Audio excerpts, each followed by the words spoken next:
Students, till now we have revised famine, flood, cloudburst and lightning. In this part, we will revise volcano, tsunami and storms. A volcano is a natural event. The interior of the earth is very hot. Movement of hot substances continuously occur from the interior towards the surface of earth. As a result of this, the solid, liquid and gaseous substances below Earth's crust are pushed towards crust. When these substances come out of the Earth's crust in the form of an eruption and start flowing, it is called a volcano. Volcanoes erupt in the sea as they do on land.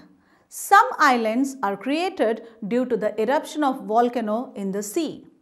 Now, let us see the effects of volcano. The chemical substances such as lava, vapor, hot mud, sulfur, etc. get collected on the surface of the earth. The atmosphere gets polluted due to ash and gases ejected by the volcano. Often, it rains as a result of volcanic eruption. Temperature rises due to hot gases. Forests and settlements get buried under the hot mud. It poses a threat to the biodiversity in the forest. It is not possible to prevent the eruption of a volcano, to stop it after it erupts or to control it.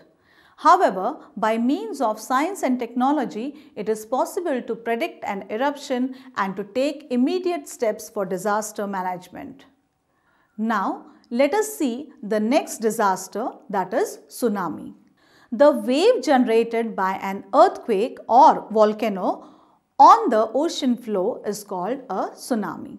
Tsunami is a Japanese word which means harbor wave. Children, as on land, earthquakes and volcanic eruptions occur at the bottom of the sea too. If an earthquake occurs at the bottom of ocean, the energy released pushes the water upwards. As a result of this, a peculiar type of waves are formed. These waves are not very high near the source, but they start spreading very fast to long distances.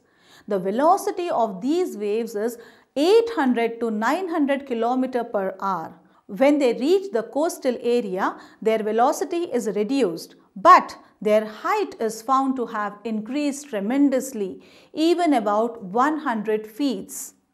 Let us now see the effects of tsunami.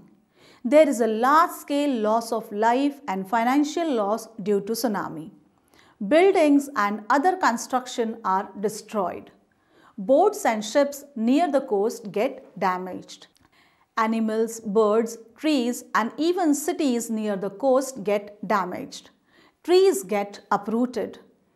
Changes take place in the original land near the coast, giving rise to swamps.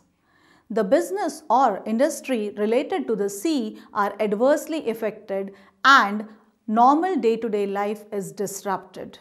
Large-scale damage is caused to harbors. What measures can we take? Just like volcanoes, it is not possible to prevent or control a tsunami. When a tsunami wave is formed, an immediate estimate is made of its progress and a warning of the danger is issued to the people in the coastal area. For this, an artificial geostationary satellite is of great use.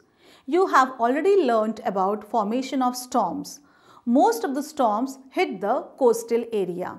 Loss of life along with normal day-to-day life is disrupted in coastal areas. Sometimes, due to storms, big waves formed enter the settlements. This causes large-scale damage to trees on coastal line, animals, buildings, roads, etc. What measures can we take? Friends, it is possible to be alerted about storms with the help of science and technology. Along with this, a few more precautions can be taken, like regularly cut down trees or branches that are likely to fall and cause damage. Shut the valves of gas regulators and turn off the electric supply. If you are away from home, take shelter in a safer place and inform your close relatives and friends about your exact location. Give temporary shelter to people who are far away from their homes. Students, in this way, we have revised disasters like famine, flood, cloudburst, lightning, volcano, tsunami and storms. This lesson ends here. Let us meet again in a new revision session. Now, solve the following MCQs.